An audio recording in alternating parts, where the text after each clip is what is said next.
This is the Action Movie Guys podcast, bringing you action movie reviews from across the decades, plus box office numbers and insight like never before. And now, your hosts of the Action Movie Guys podcast, Alex and Nate. Welcome, everyone, to a brand new episode of the Action Movie Guys podcast, episode 139. We are continuing the Superman franchise watch through. I'm your host, Alex Figueroa. My co-host is Nate from Netflix Reviews. All right, guys. So we made it all the way up to now the Zack Snyder universe with Man of Steel from 2013. Nate, how long has it been since you've seen this film? Not that long. I actually watched it when I got the 4K maybe like a year and a half ago or so. Yeah. So I did rewatch it this past Sunday just for this, but it hasn't been too long since. And I saw it like 3 or 4 times at the theater as well. Okay. Yeah, I seen this once in the theater. Then on Blu-ray, I got the 3D version, and then I got the Blu-ray. And then the 4K, when the 4K was released, I got that. And then the one that the version that I watched was the trilogy pack that comes with Man of Steel, Batman v Superman, the new one with the IMAX in it, and then of course the new Justice League, Zack Snyder Justice League, all nice and wrapped. So I opened it up, watched that version of the movie. So I can't wait to sit down and talk this, because this was an actual awesome watch. But before we do, we're going to get into some box office numbers, into some Rotten Tomatoes scores, then right into our movie reviews. So let's start off with some box office numbers of the Man of Steel from 2013. Oh, baby. Now, I would like to say this, okay? Because a lot of people say that this movie was a failure. I'm going to hit you with some numbers here, okay, Nate? And you tell me, okay? Okay. Here we go. Domestic, $291 million. Okay. International, $377 million. Over 600. For a worldwide total of $668 million on a budget of $225 million. I mean, even with marketing, let's throw marketing in. Let's just say they did $100 million on marketing. Yeah. It's a budget of 300. I mean, they still doubled up.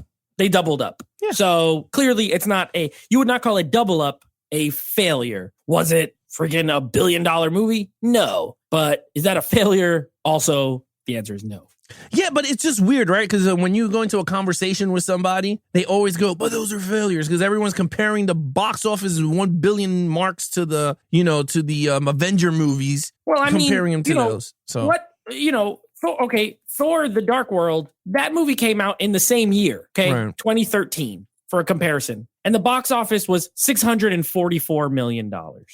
So it was on par. It didn't make what Iron Man 3 made, but it was on par with a MCU movie. And at this point, the MCU was already 6-7 movies in, and this was the first of this. So no, it's definitely not a failure. But I know what you're saying. I remember that. Yeah, people just keep comparing it, but we're going to talk about the next movie, because that one is like the catapult of box office to everybody. But in terms of Man of Steel, to me, it's an actual great start to the Henry Cavill as Superman with the box office numbers. Now, let's check out what the critics and the audience have to say about this film. Okay, so I do know this much. I do know with a good fair amount of the DCU films, the critics were not overly kind. We'll put it that way.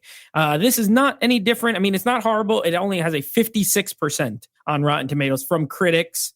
But audiences enjoyed it. It has a 75% audience score. So, a 20% gap roughly. I won't say over the moon with it. Well, I mean, I kind of figured, right? We're gonna break it down, because certain risk that Zack Snyder took, I guess it rubbed people the wrong way. But we're gonna talk about those once we start breaking down these categories for you guys. So with that said, Nate always starts off with the lead character, Henry Cavill, for the first time donning the Superman suit from Brandon Roth, Clark, and Superman. Nate. Okay, so this is the 6th Superman movie we're reviewing, the 3rd different actor to play him. Look, I think Henry Cavill is a great Superman. I think he's jacked, he's big, he's more modern take on him, not the classic take. He looks more like a comic book character, right? Like Superman is drawn as very muscly and 6-pack and all that kind of stuff. And that's how Henry Cavill looks. As Superman, I thought he was fantastic.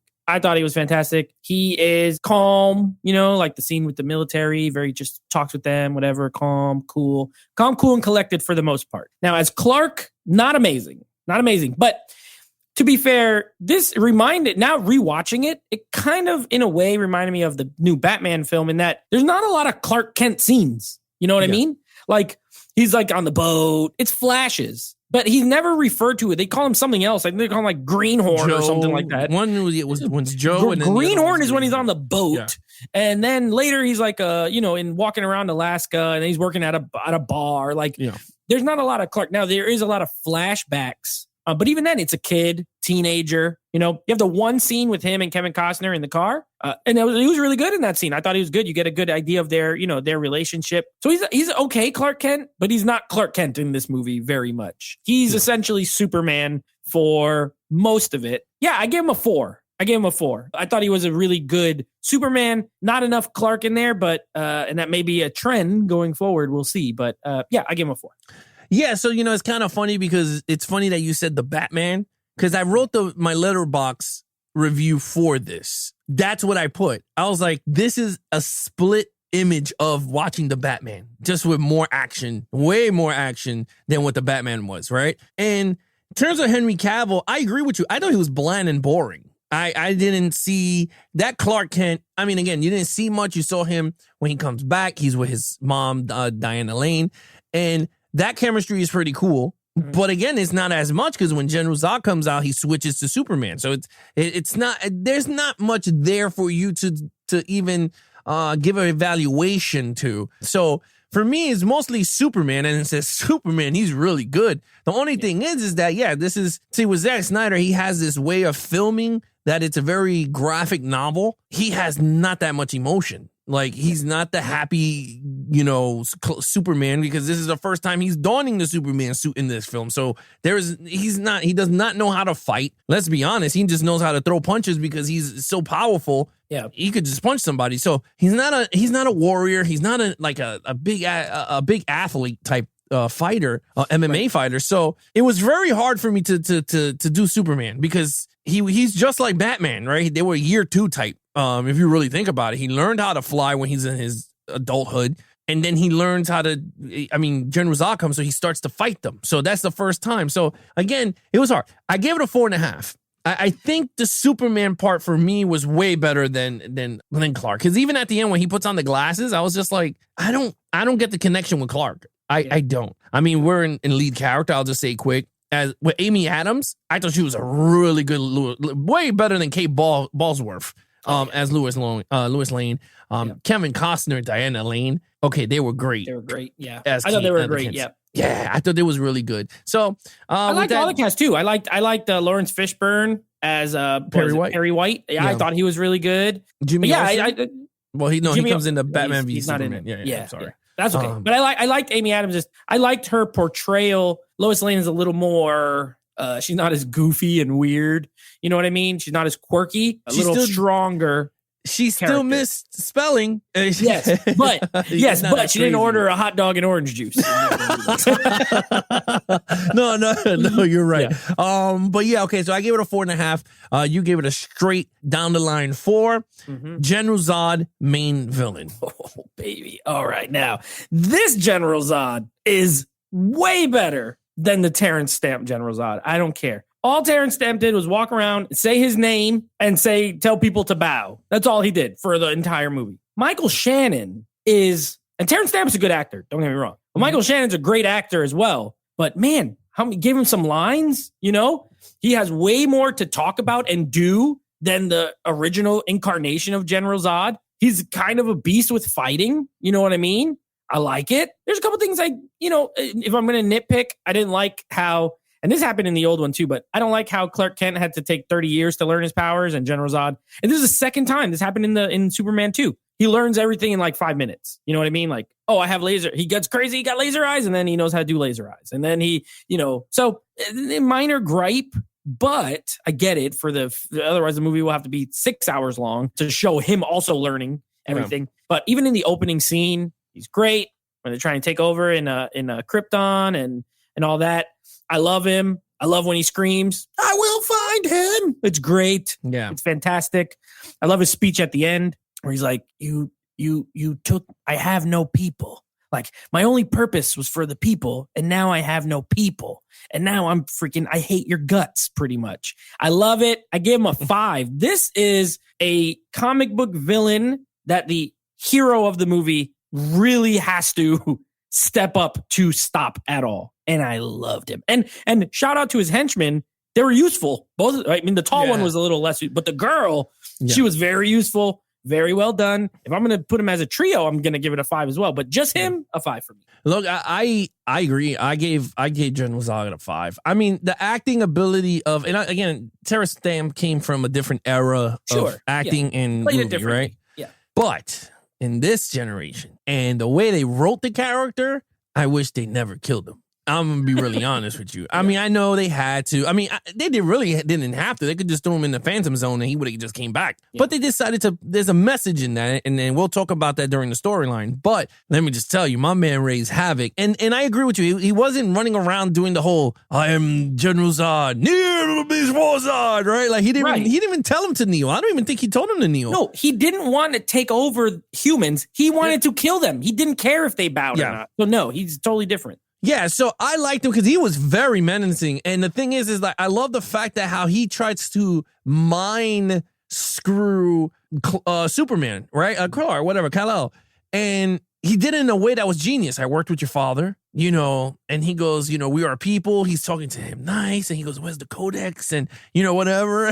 And Clark is like, I'm not falling for this shit. He goes, I am not. I'm done, but I ain't. Well, what are you going to do? It's got to be built on something. And he's all of a sudden standing on a million skulls. Yeah. Great. And that was a pretty cool premonition. Like he could go through minds, which was weird. And the ship had this mind holodeck type thing, which I was like, okay, that's actually pretty cool. And again, another shot that Zack Snyder did that made it look very graphic novel, that scene. Him getting pulled through all the millions of Earth people and General Zod is ruling, and a foreshadow of that machine going boom. Yep. Right? So you got the world to see engine. The world engine. Yeah. So you got the foreshadow to see that come to life. So General Zod, oh man, that fight between him, I loved it. I thought it was very good. And I loved the scenes that sets up Batman v Superman, because you see it unfold before you catch the second movie. So I thought that was pretty cool. Their henchman, I thought one, she was gorgeous.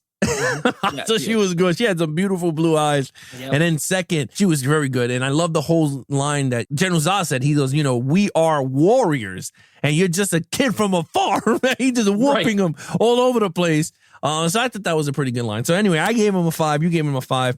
Yeah. Action scenes. Oh, another one. Listen, if there's 2 things that this movie does extremely well, it's villain and it's action. Now, I remember when this came out, I specifically remember, like I said, I saw it a couple times. A lot of people complaining, people in general, people online, people that I knew. Oh, there's too much destruction. They're blowing. Too many people are dying. Superman would stop this from people from dying. Well, how? How exactly? Because you got people who are as powerful as him and more skilled at as far as war is concerned. A freaking robot engine on the Indian Ocean on the other side of the earth. Then you got this one over here in Metropolis, and it's like there's no way he could have stopped everything from happening. And if he did, you don't have a movie. You don't have an exciting kind of finale, in my opinion. So I don't care about that. That my point being, the destruction level never bothered me. I'm for it. Blow everything up. I don't care. Second of all, the opening on Krypton alone is better than any action scene in any of the Superman movies before this. Just the first 15, 20 minutes. Right. It looks awesome. I love the crazy zooms that Zack Snyder does when it's like a wide shot when he's flying, and then all of a sudden it zooms up on that freaking Avatar bird thing that he's flying on. The explosions look amazing. This looks great in 4K too, by the way. Little side note. But yeah, it does. Just that alone is better action than all the other Superman movies. Okay. Now, after that though, the fight in IHOP with him and a chick, I love it. He tries to fly and she just grabs his cape and slams him on the floor. Love it. I like the Smallville fight. It's cool, but the last fight with him and Zod, awesome. Even when he's trying to fight against the big machine and he has to fly up through it and the little crazy ball things are chasing him all around, and it's an action extravaganza. The last 40 minutes is literally a gigantic action scene, essentially. So I give it a 5. Yeah, look, I agree with you. Everything you said was so spot on. I'll just like to add that I agree with you. That is the biggest complaint that's happening right now, even when you talk to people, is the destruction, will never happen. And it's first of all, let's get this going here. Yeah. This is a reimagined of what Superman is in a real world situation. So this is not based off comic books that I know of. This was just straight up. And that's the thing. Like, people never understand the fact that when you see anything go on screen, this is an interpretation of the director and the writer. This is not no comic book. Different medium. Yeah. So a lot of people are basing a lot of these movies off of source material, which, you could take a storyline from a comic, but does not mean it's going to be 100% what you read as in a childhood. It's going to be on screen. Maybe it's going to be, instead of 100%, it might be close to 60-40 on screen, right? Like, or 50-50 or, So when it came to Superman and I saw this in the theater, I was like, holy hell, they went there, right? Like, I was just like, I'd never seen a destruction like this on screen with Superman. You're like, holy moly. But then I was like, you know what? I came out the theater like everybody else. Everybody was singing. Oh man, why would Superman let, General Zod destroy Metropolis? This was a disaster. Where are they going to build and all this baloney? And I'm like, whoa, people, he ain't Superman. He has the suit for the first time. Like, this is like the third week. He met his father. He puts on the suit, and all of a sudden he's fighting like 3 warriors from his damn planet that knew how to use the powers, which I was like, it is what it is, but they're warriors. And they knew how to fight. They knew how to fight. Yeah. And he has to like trick them somehow and have Lois for something. That's my only nitpick is the Lois situation. Like, she knew he was Superman and how, like, you know what I mean? Like, that was so, but I understand why they did it for this story. But the action sequences, look, I don't give a crap anyone says. And I'm starting to get to that point now. Like, I don't care what anyone says with this whole same thing with Batman. Batman don't kill. Who gives a crap? Like, you never wrote these scripts. I don't care how close it is to the source material. As long as it's good and great, tells a compelling story. This is what Man of Steel did. It gave you great action for the time length that we had. We had it from the beginning. That scene in Krypton is one of the best opening sequences in a Superman movie I think I've seen. All right. It's the best one. Remember the Krypton in the old movie? Yeah. Where it just looks like where they're wearing the tinfoil shirts and everybody's like just slowly talking to each other, and it's nowhere near as good. No, it's not. And I think Russell Crowe is what delivered the beginning. And I think that's what it is. Zack Snyder did a genius thing. He casted a Oscar. I think he's an Oscar award winner. And yes. An Oscar award winner. I mean, well, Michael Shannon is also, but he hired 2 Oscar award winners to play the good guy and the bad guy. Like, think about that. And what you got from those action sequences is exactly that. I love that scene where he's like talking, he got captured, Jor-El, and his wife was like, they shoot his way out and you see that machine telling him which way to go. And I loved it. I was like, oh my God, this is pure genius. The fight scenes in IHOP, all that stuff. You've seen stuff that you never seen on screen before. Superman getting stopped midair, slamming on the floor. I mean, from the point of view of Superman flying for the first time and he's going through all this, it looked like a 4D roller coaster come to life. Yeah. And I was like, this is crazy. You never saw Mach 4. Like, I never saw Mach 4. I'm never going to see Mach 4. But you saw when he go boom, boom, and he's flying, and he's like, boom, boom. I was like, yo. I was like, this is crazy good. So I gave it a 5. You gave it a 5. Storyline. All right, so here's where it there's no more 5s for me. So I'm just letting you know now. Now, I think the storyline's good, don't get me wrong, but you touched on something that this is a very different take on the character, period, because the Lois Lane thing. So Lois Lane meets him as Superman, well, essentially finds out who Clark Kent is, but knows he has powers and everything. So she knows him as Superman and Clark Kent right away, initially, right? There is no confusion. There is no disguise. He doesn't put on glasses and she doesn't know it's him. And then she does know it's him. Like, she goes to Smallville. She finds out who his mom is. She finds out, like, she's a super duper reporter. You know what I mean? Did I love that? No, I didn't love that. Their love story, that's the one thing where I thought Margot Kidder and Christopher Reeve had really good chemistry, and I thought it was cute. I don't like the love story in this one. I don't get it.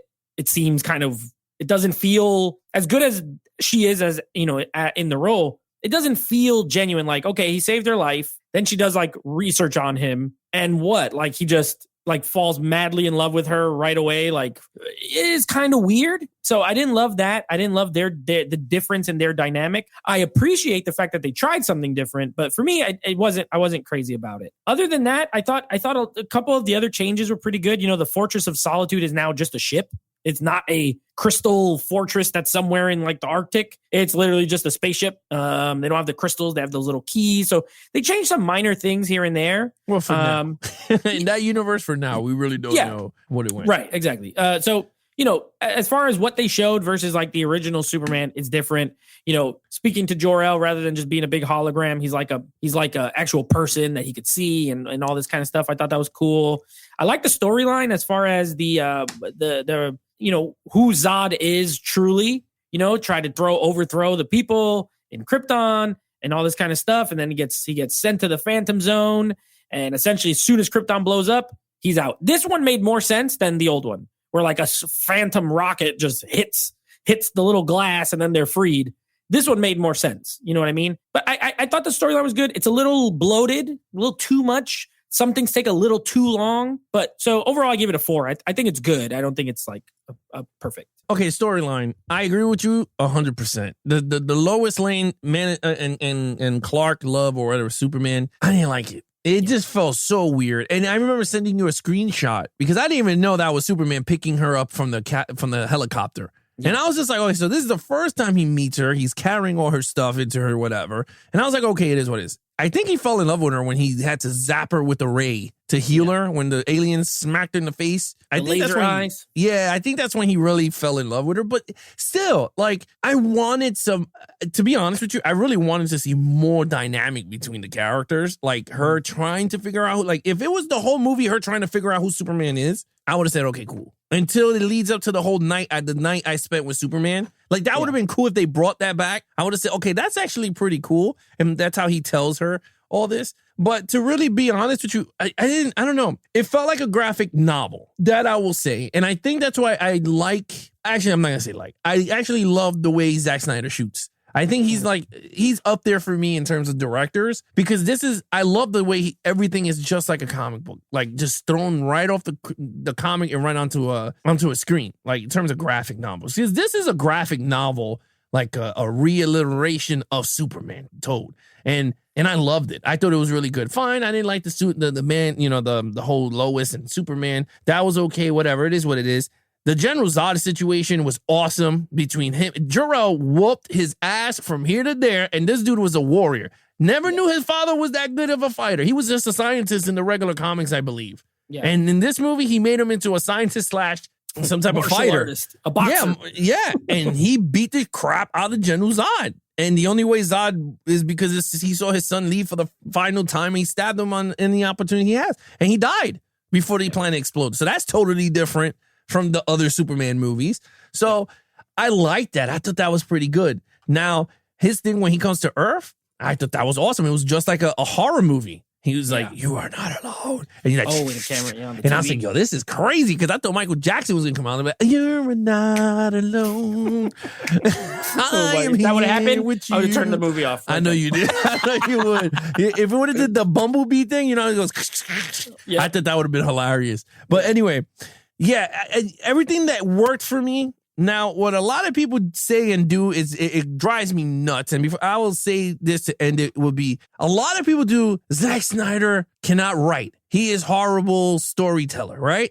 Which makes no sense. But I'm like, wait a minute. This movie story was by Christopher Nolan. Like, I don't get you people. Like, just because he directed it does not mean that the story was from him or he wrote it. He never touched nothing in this movie. It was not written by him. Story was not by Zack Snyder. All he did was direct the movie. And guess what? The one that everyone puts on the pedestal of the best comic book movie in The Dark Knight is the one that gave the story from Man of Steel. And that's why this movie in Dark Knight feels kind of the same. That whole world building. Yeah. I mean, I know Nolan had story credit, I think, but script was like what? David S. Goyer. Yeah. Someone else. I don't know. But either way, and I know Nolan was a producer on this. So, I mean, I agree. I tend to agree. I do think Snyder's a bad writer because Sucker Punch is not a well-written movie. I like the movie, but it's a weak point.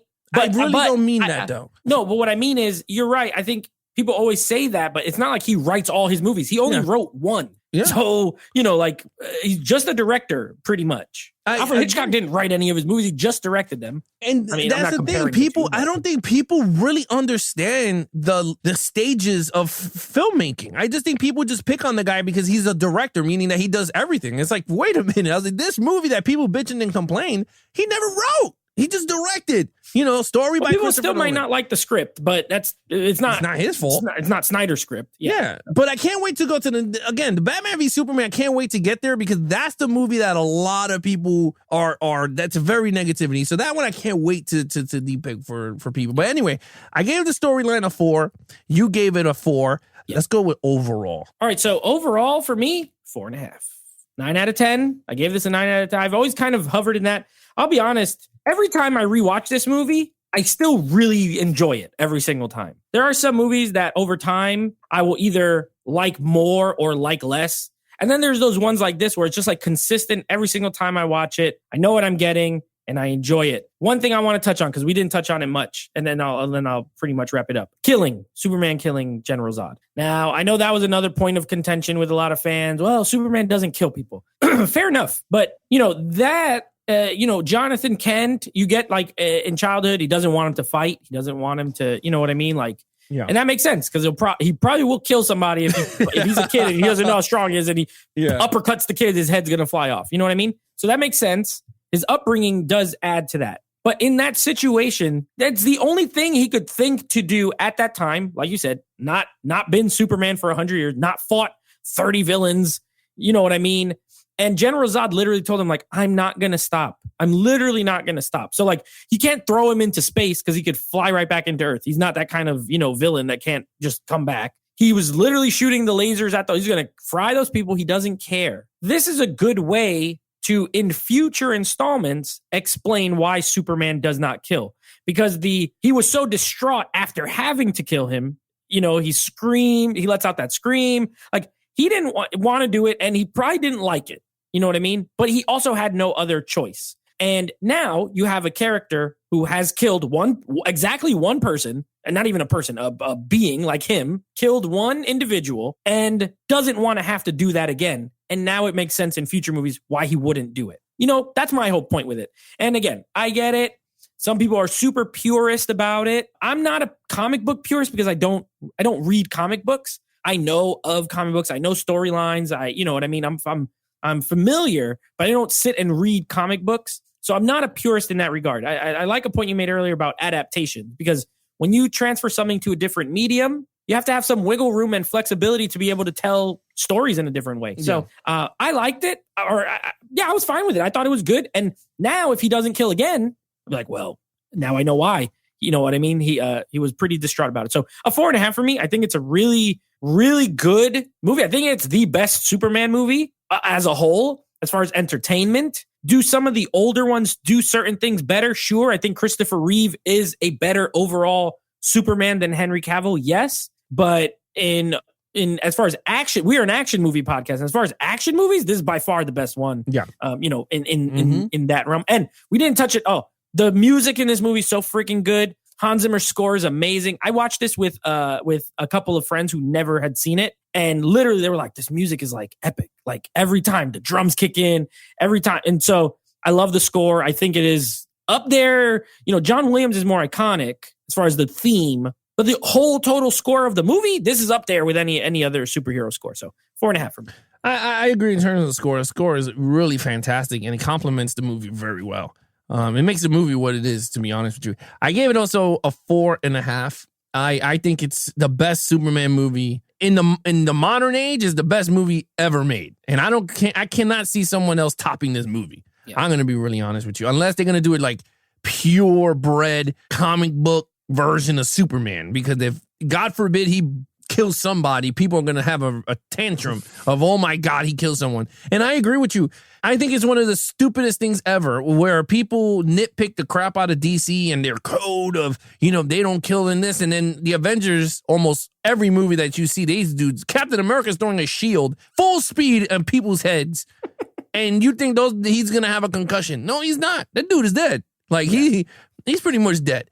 And I don't think it's right, but again, it is what it is. People have their opinions, and it's fine. I'm okay with it. But and I told you this, and I say it again. I'm starting to. I don't give a shit what as long as the story is compelling and it makes sense why they're killing. Yeah. Then I'm okay with it. You're right. Superman killed one person, and who it was? It was General Zod. Why? Because he had to pick a choose between humans or Krypton, and he picked humans because he lived on Earth for 30-something years. I think he said 20-something years. 30. 33. Yeah, 33. So he was 33 years old in this movie, and I'm okay with it. I'm really okay because you know what? General Zod told him the only way this will end is either you die or I die. And you know what? He died because Superman was like, you're not going to kill. I mean, they killed everybody. These buildings were collapsing on everybody. Like, what do you think was going to happen? Yeah.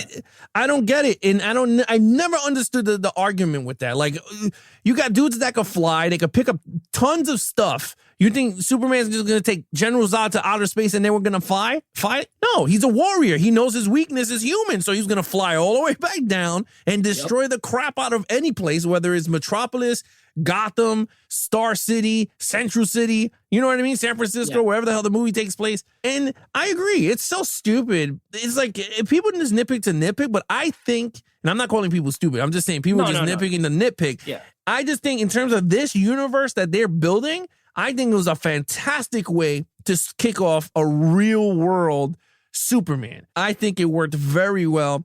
I love the codes between the father, Jonathan Kent, telling him that, you know, you can't save people because if people find out who you are, they're going to take you away and do tests to you. You know, he's like, hey, was I supposed to let those kids die on the bus? And he said, maybe. Yeah, maybe, he's quiet. Maybe Yeah. And, you know, if it was a TV show version, he would have been like, Clark, you should have just did it faster and not get caught. Like, knowing, you know, and my favorite scene of the film, regardless of all the fighting or whatever, I'll just say here before we end, is the scene that his father died. I mean, it's funny. You're like, why the hell? He could have just super sped so fast, grabbed his father, went into the tornado and saved him. But he didn't. His father knew that if his son would have saved him in that point, in front of everybody watching him, their life would have been upside down. And he sacrificed himself for his son. And remember, 2 scenes after that, he was like, you're not my father. So that's the last thing he told his father before he even passed away. So he's more pissed off. And that was for me, and that was a change also, because if we go by comic book, Jonathan caught a heart attack. Mm-hmm. He was like, bloop. And, you know, and that's how he died. But in this one, he went with the tornado. And I thought this was more effective, though. They had the argument, and then he died. It reminded me of Spider-Man. He argued with Ben, Uncle Ben, and what happened? He went to do what he had to do, let the bad guy go, and the bad guy shot his uncle. So it's kind of the same mirror image of those situations. So anyway, give it a 4.5. You give it a 4.5. Total points. 22.5 out of 25 for me. A great start to the DCEU. Does it continue on? We don't know. But was it a great start? In my opinion, it was. I thought it was a really good movie. Yeah, I totally agree with you. I gave this a 23 flat. I think this is the best Superman so far that we got on screen. Henry Cavill was great as Superman, but he was flat as a doornail in terms of Clark Kent. But I thought everything worked well. General Zod was the perfect way to start this movie, and I think the death actually worked in his favor in terms of killing him. So I thought everything worked so well in the package soundtrack. So great. But other than that, Nate, what's coming up next? All right. So next up, we got continuing through the 70s, the decade of the 70s with Escape from Alcatraz, starring Clint Eastwood, as voted on by you guys. And then we will be wrapping up our Superman watch. Finally, since we've been doing this since February, beginning of February, I think the last one. Now, is it a pure Superman movie? Debatable. But Batman v Superman, we decided we're going to include it because his name is in the title of the film. And technically, the events of Man of Steel are what kick off this movie. So we're going to go ahead and review that movie as well. So those are the next 2 that you're going to be hearing coming down the pipe. Yeah, if you guys want to follow us on our social media accounts, please follow Nate over on Instagram at NateFlix Reviews. Check out the podcast with him and his friends called NateFlix Movie Reviews. Anything action movie, guys, head over to YouTube. So it's youtube.com/ Ultra HD Geeks. That is our new name. We're switching out from Levels of Geeks is now Ultra HD Geeks on YouTube and also on Instagram. So go to instagram.com/Ultra HD Geeks, and we're starting to put up photos there and start from scratch. But other than that, I'm your host, Alex Figueroa, and that is Nate from Netflix Reviews. All right, be awesome to each other and geek out.